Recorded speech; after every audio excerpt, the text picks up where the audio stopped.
சிறகடிக்க ஆசை சரியில்ல.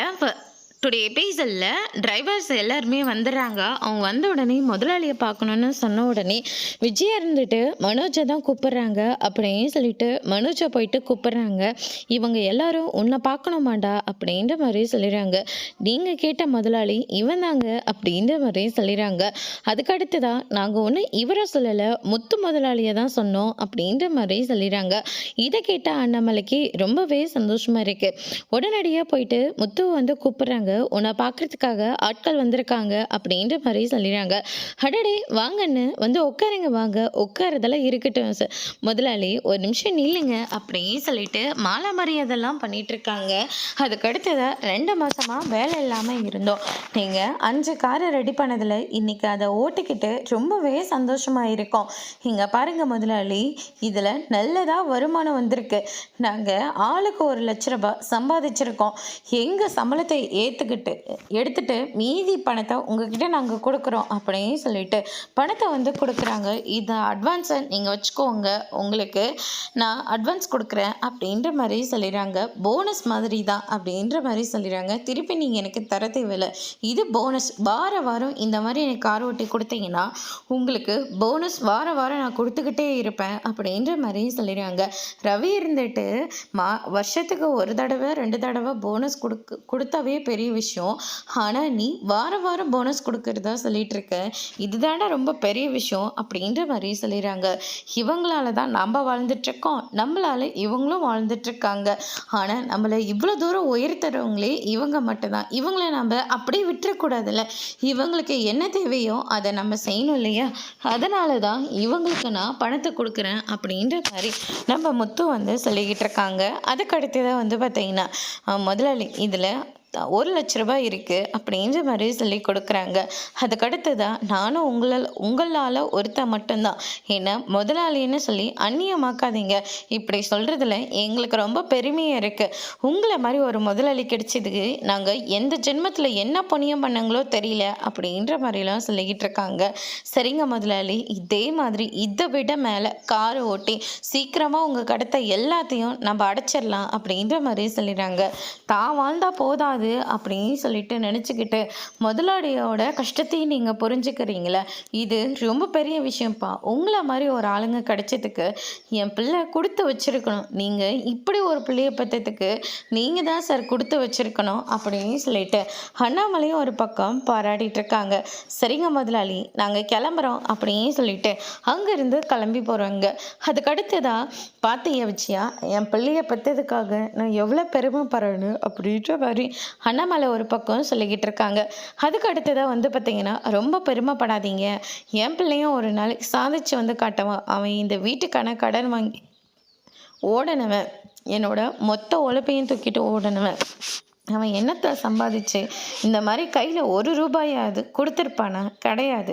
ஆனால் முத்து அப்படி இல்லை, 5 காரு ஒன்றுத்துக்கும் உதவாத காருன்னு சொன்னாங்க.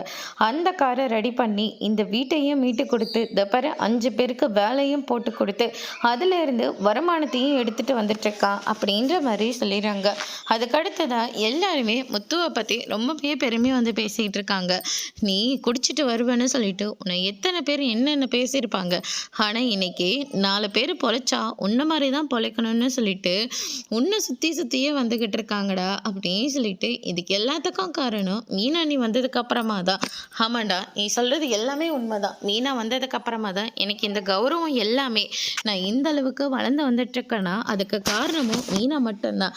என்னங்க ரவி, என்ன மட்டும் சொல்லிட்டு இருக்கீங்க? நானும் இப்படி ஒரு நல்ல பதவியிலையும் நல்ல வேலையும் செஞ்சிட்ருக்கேன்னா அதுக்கு காரணமே இவர் தான் அப்படின்னு சொல்லிட்டு 2 பேரும் விட்டு கொடுக்காம ரொம்பவே நல்லா பேசிக்கிட்டு இருக்காங்க. அதுக்கடுத்ததான் வந்து பார்த்திங்கன்னா நீங்கள் 2 பேரும் இன்னும் நல்லா மேலே போயிட்டே இருக்கணும் அப்படின்ற மாதிரி சொல்லிடுறாங்க.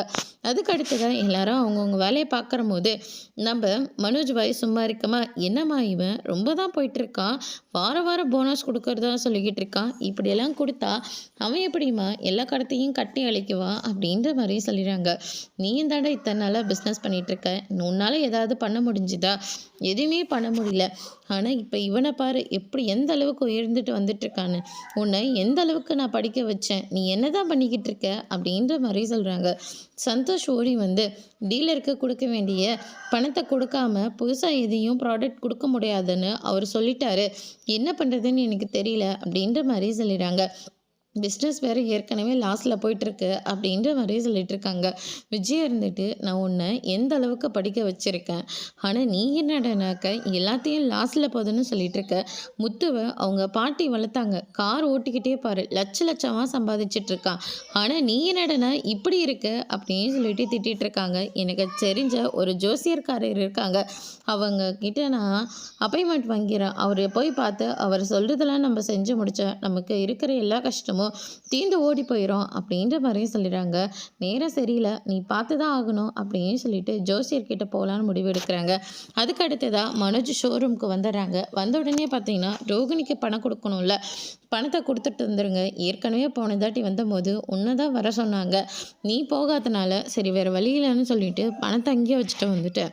தேவையில்லாமல் என்னாலலாம் போயிட்டு அவங்கக்கிட்ட திட்டெல்லாம் வாங்க முடியாதுப்பா, நீயே போய் கொடுத்துக்கோ அப்படின்ற மாதிரி சந்தோஷ் வந்து சொல்லிடுறாங்க. அதுக்கு அடுத்ததாக ஜீவா இருந்துட்டு ரோகிணிக்கு கால் பண்ணி, சார் வந்து பணத்தை கொடுக்கணுமா, நாளைக்கு வர சொல்லு, நான் வீட்டில் தான் இருப்பேன், வீட்டோட லொக்கேஷன் அனுப்பி விட்டுறேன் அப்படின்ற மாதிரி சொல்லிடுறாங்க.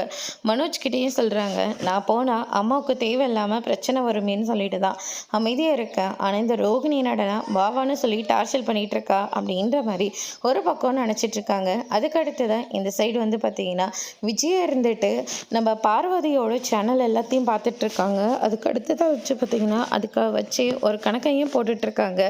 நம்ம ரவியும் ஸ்ருதியும் வீட்டுக்கு வராங்க. இந்த பார்வதி நிறைய வீடியோஸ்லாம் போட்டுட்ருக்கா, அதில் நிறைய சம்பாதிக்கிறாலுமே எப்படி அதெல்லாம் நமக்கு 1000 சப்ஸ்கிரைப் வேணும், 4000 ஃபாலோவர்ஸ் வேணும் அப்படின்ற மாதிரி சொல்லிடுறாங்க.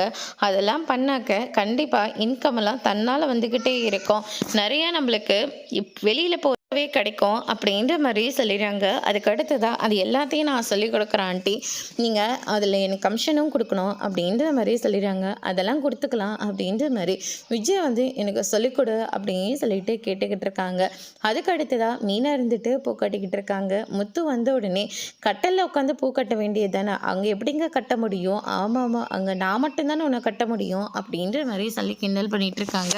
பார்த்தீங்களா அத்தை வந்து சேனல் ஆரம்பிச்சு வீடியோ போடணும்னு நினச்சிட்டு இருக்காங்க. எவ்வளோ ஆர்வமாக அதை கற்றுக்குறாங்க. பார்வதி ஆண்டி வளர்ந்துட்டுருக்காங்கன்னு சொல்லிட்டு, ஆமாம் வளர்ந்துட்டுருக்காங்க, ஆனால் இதுவும் இன்னும் எத்தனை நாள் நடக்க போகுதுன்னு தெரியலையே அப்படின்ற மாதிரி முத்து வந்து சொல்லிக்கிட்டு இருக்காங்க. அதோடு இன்னைக்கான எபிசோட் முடிச்சிருக்காங்க. இனி சிறுகடிக்கு ஆசை சரியில்லை, அடுத்தடுத்து என்னெல்லாம் நடக்க போகுதுன்றதை வெயிட் பண்ணி பார்க்கலாம். தேங்க்யூ.